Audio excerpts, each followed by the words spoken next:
Hello കൂട്ടുകാരെ, നമ്മുടെ lab കുഞ്ഞിനും നമ്മുടെ നാടൻ ഡോഗും ഇന്ന് വന്ധീകരണം കഴിഞ്ഞ് എത്തിയിട്ടുണ്ട്. അപ്പോൾ ആദ്യം ലാബിൻ്റെ അടുത്ത് വന്നത് അവളത് കൂർക്കം വലിച്ച് അവിടെ ഒരു കടയുടെ ഉള്ളിൽ കിടന്ന് ഉറങ്ങുകയാണ്. അപ്പോൾ അവിടെ ഒരു കട, അലുമിനിയം ഫാബ്രിക്കേഷൻ്റെ ഒരു കട നടത്തുന്ന ഒരു ചേട്ടനാണ്. അപ്പോൾ അവൾ അവിടെ സ്ഥിരം കയറി കിടക്കാറുണ്ട്. അയാൾ ഭക്ഷണമൊക്കെ കൊടുക്കാറുണ്ട്. അപ്പോൾ അവിടെ ഫാനൊക്കെ ഇട്ട് കാരണമുണ്ട് കുഞ്ഞിന് വല്ലാത്തൊരു ക്ഷീണമുണ്ട് കേട്ടോ. അപ്പോൾ ഞാൻ വരുമ്പോൾ കൂർക്കം വലിച്ച് കിടന്ന് ഉറങ്ങുകയാണ് അവൾ. ഭയങ്കര ക്ഷീണമുണ്ട്. അവൾ സർജറി ചെയ്യുമ്പോൾ അവർക്ക് ഭക്ഷണമൊന്നും കഴിക്കാൻ പാടില്ലല്ലോ. അപ്പോൾ 2-3 ദിവസം വേറെ സ്ഥലത്ത് പോയതിൻ്റെ അതിൻ്റെയൊക്കെ ഒരു വല്ലാത്തൊരു ക്ഷീണത്തിൽ കിടക്കുകയാണ്. അപ്പോൾ അവൾ എൻ്റെ ഒച്ച കേട്ടപ്പോൾ പതുക്കെ കണ്ണു തുറന്നു കേട്ടോ. ഞാനാണെന്നുള്ളത് അവൾക്ക് മനസ്സിലായിട്ടില്ല. വന്നപാടെ അവൾക്ക് ഭക്ഷണം കൊടുത്തു എന്ന് പറഞ്ഞു. പാവം, അപ്പോഴാണ് അവൾ എന്നെ കണ്ടത്. അപ്പോൾ ഈ കുഞ്ഞിൻ്റെ അവസ്ഥ എന്ന് പറയുന്നത് വളരെ വേദനാജനകമാണ്. കാരണം ഈ കുഞ്ഞ് ലാബായതുകൊണ്ട് അവൾ പ്രസവിക്കുന്ന കുഞ്ഞുങ്ങളെയൊക്കെ ആ പരിസരത്തുള്ള ചില ആൾക്കാർ കൊണ്ടുപോയി കുഞ്ഞിനെ പൈസയ്ക്ക് വേണ്ടി വിൽക്കുമായിരുന്നു. അവർക്ക് കള്ള് കുടിക്കാനും അതുപോലെ തന്നെ അവർക്കൊരു ജോലിയും കൂലിയില്ലാതെ ഈ കുഞ്ഞിനെ വിറ്റ് കാശ് മേടിക്കലായിരുന്നു അവരുടെ പ്രധാന പണി. അതിന് ഞാൻ അനുവദിച്ച് കൊടുത്തില്ല. കാരണം ഈ കുഞ്ഞ് പ്രസവിച്ച് കഴിയുമ്പോൾ ലാബ് കുഞ്ഞായതുകൊണ്ട് 500 രൂപയ്ക്കും 200 രൂപയ്ക്കൊക്കെ കളിപ്പാട്ടം പോലെ ഈ കുഞ്ഞിനെ കൊണ്ട് തിരിച്ചും മറിച്ചും വിൽക്കലായിരുന്നു അവിടെയുള്ള ചില ആൾക്കാർ പ്രധാന ജോലി. അതിന് ഞാൻ തടയിടുകയാണ് ചെയ്തത്. കാരണം അത്രയ്ക്കും ഈ കുഞ്ഞിന് 5-6 വയസ്സുണ്ട്. പ്രസവിച്ച കുഞ്ഞുങ്ങൾ അതിന് മര്യാദയ്ക്ക് പാൽ കൂട്ടാനോ നേരെ വണ്ണം കാണാൻ പോലും ഈ കുഞ്ഞിന് പറ്റിയിരുന്നില്ല. ലാഭമായതുകൊണ്ട് തന്നെ ആൾക്കാർക്ക് ഭയങ്കര കൗതുകത്തോടും അതുപോലെ തന്നെ വേറെ രീതിയിലാണ് ആൾക്കാർ അതിനെ സമീപിച്ചത്. അതിനും നമ്മളെപ്പോലെ മാനസികമായ വിഷമമുണ്ടെന്നും അതിൻ്റെ കുഞ്ഞുങ്ങളെ പരിപാലിക്കാൻ അവൾക്ക് എത്രമാത്രം ആഗ്രഹം കാണും. പ്രസവിച്ച് 10 ദിവസം പോലും ആവാതെ എടുത്തുകൊണ്ട് പോവാണ്. ഒരുപാട് ആൾക്കുള്ള അതിനെ അനുകൂലിക്കുന്ന ആൾക്കാർ, അതായത് അത് പ്രസവിക്കണമെന്നും അതിൻ്റെ മാതൃത്വം നഷ്ടപ്പെടുത്തരുതെന്ന് പറഞ്ഞ് വാദിക്കാൻ ഒത്തിരി പേരുണ്ടായിരുന്നു. പക്ഷേ ഈ കുഞ്ഞുങ്ങളെ എടുത്തുകൊണ്ട് പോകുന്ന കാര്യത്തിൽ അതിനൊന്നും ആൾക്കാർക്ക് പ്രശ്നമില്ല. അത് അങ്ങനെ തന്നെ ആയിക്കോട്ടെ എന്ന്. അവളെ ഇങ്ങനെ കണ്ടാൽ മതി. അവൾക്ക് ഇങ്ങനെ ഇടയ്ക്ക് വല്ല ബിസ്ക്കറ്റും വാങ്ങിച്ചു കൊടുത്ത്, ലാഭമായതുകൊണ്ട് അവൾ ആരും ഉപദ്രവിക്കത്തില്ല. സൈലൻ്റ് ആയതുകൊണ്ട് ആൾക്കാർക്ക് ഒരു പ്രത്യേക സ്നേഹമുണ്ട്. അപ്പോൾ ആ ഒരു ഇത് മാത്രം ആൾക്കാർ കാണുന്നുള്ളൂ. കുഞ്ഞുങ്ങളെ എടുത്തുകൊണ്ട് പോകുന്നത്, അവൾക്ക് കുഞ്ഞുങ്ങളെ പരിപാലിക്കാൻ പറ്റാത്ത ഒന്നും ആൾക്കാർക്ക് പ്രശ്നമല്ലായിരുന്നു. പ്രസവിച്ച കുഞ്ഞുങ്ങളെ അവൾ അതുകൊണ്ട് പല സ്ഥലത്തും മാറ്റി വയ്ക്കലായിരുന്നു പണി. 3-4 സ്ഥലത്ത് മാറ്റി കിടത്തിയിട്ടാണ് അവൾക്ക് ആ കുഞ്ഞുങ്ങളെ അവൾ പരിപാലിച്ചിരുന്നത്. അവൾക്ക് പോലും ഓർമ്മയില്ല.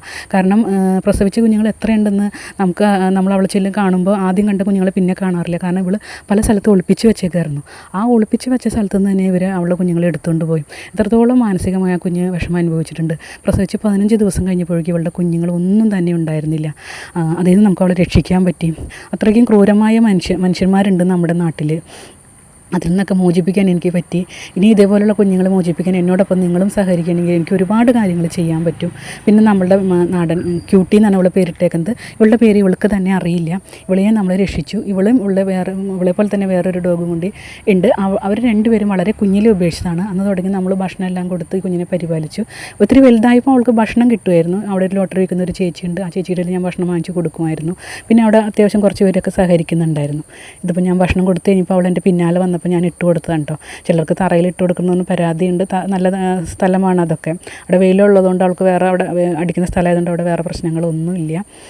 അപ്പോൾ ആ കുഞ്ഞും അങ്ങനെ രക്ഷപ്പെട്ടു. വല്ലാത്തൊരു ദുരിതമാണ് ഈ അമ്മനായികൾക്ക് നേരിടേണ്ടി വരുന്നത്. പിന്നെ നമ്മുടെ ശോശനക്കുട്ടി പ്രായത്തിൻ്റെ ആവശ്യതകൾ കുറച്ചുണ്ട്. ബാക്കിയെല്ലാം കൊണ്ട് അവൾ ആക്റ്റീവാണ്. പിന്നെ ആരും അവളെ സമീപത്ത് സ്നേഹിക്കുകയും കുളിപ്പിച്ച് കൊടുക്കുകയും ചെയ്തിരുന്നു. ഇപ്പോൾ ആൾ എന്താണെന്ന് അറിയില്ല, അയാൾ അവിടെ ഇല്ലയോ എന്ന് നമുക്കറിയില്ല, ആരാണെന്നും അറിയില്ലായിരുന്നു. അപ്പോൾ അതിൻ്റെ ഒരു കുറച്ച് വ്യത്യാസം കാണുന്നുണ്ട്. ഇടയ്ക്ക് എപ്പോഴും അവൾ നല്ല സുന്ദരിയായിട്ട് കണ്ടിരുന്നു. അപ്പോൾ ഞാൻ മെഡിസിനൊക്കെ കൊടുത്ത് അവളെ ഇന്നും മെഡിസിൻ കൊടുത്തിട്ടുണ്ട്. അതിന് വേണ്ടിയാണ് നമ്മളൊന്ന് ചോറ് കൊടുത്തത്. അപ്പോൾ പ്രായം കൊണ്ട് അവൾ ഇങ്ങനെ മുഖമൊക്കെ ചുക്കി ചുളിഞ്ഞ് വരികയാണ് കേട്ടോ.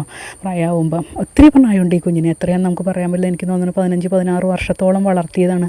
അവസാനം കണ്ണ് കാണാണ്ടായി സ്കിന്നിൻ്റെ പ്രോബ്ലം വന്നപ്പോൾ ഈ കുഞ്ഞിനെ തെരുവിൽ കളയായിരുന്നു. വല്ലാത്തൊരു നൊമ്പരം ഉണർത്തുന്ന കാഴ്ചയാണ്. അതുകൊണ്ട് തന്നെ ഈ കുഞ്ഞിനെ ആരെ ഏൽപ്പിക്കാൻ ഞാൻ താല്പര്യപ്പെടുന്നില്ല. ഈ കുഞ്ഞ് അവിടെ നിൽക്കുന്നിടത്തോളം നിൽക്കട്ടെ. അവൾക്കിപ്പോൾ സ്വാതന്ത്ര്യമുണ്ട്, സന്തോഷമുണ്ട്. പിന്നെ കുളിപ്പിക്കാനൊന്നും പറ്റുന്നില്ല എന്ന് മാത്രമേ ഉള്ളൂ. പിന്നെ നമ്മുടെ ജൂലിറ്റു, അതിനുശേഷം നമ്മളതിൽ പോയപ്പോൾ ജൂലിറ്റു പെട്ടെന്ന് എൻ്റെ വണ്ടിയുടെ മുമ്പിലേക്ക് ചാടി വീഴായിരുന്നു. ഇവളും ഗർഭിണിയാണ്. ഇവൾക്കും സമാനമായ അവസ്ഥയാണ് കേട്ടോ. ആദ്യമൊന്നും കുഴപ്പമുണ്ടായിരുന്നില്ല. ഇപ്പോൾ സമീപത്ത് ഒരാൾ ഇവളുടെ പ്രസവിച്ച കുഞ്ഞുങ്ങളെല്ലാം എടുത്ത് വിറ്റു എന്ന് ഞാൻ അറിഞ്ഞു. അയാൾക്ക് കള്ളുടിക്കാൻ വേണ്ടിയിട്ട്. അവളൊരു കുടിയനുമാണ്. അപ്പോൾ ഇവളെ നമുക്ക് വന്ധീകരിക്കണം. അപ്പോൾ അതിന് നിങ്ങളെല്ലാവരും കൂടെ നിന്നെങ്കിൽ മാത്രമേ നമുക്ക് എന്തെങ്കിലും ചെയ്യാൻ പറ്റുള്ളൂ. പിന്നെ നമ്മുടെ കറുത്ത സുന്ദരി, ഇവൾക്ക് സ്കിന്നിൻ്റെ പ്രോബ്ലം ഉണ്ട്.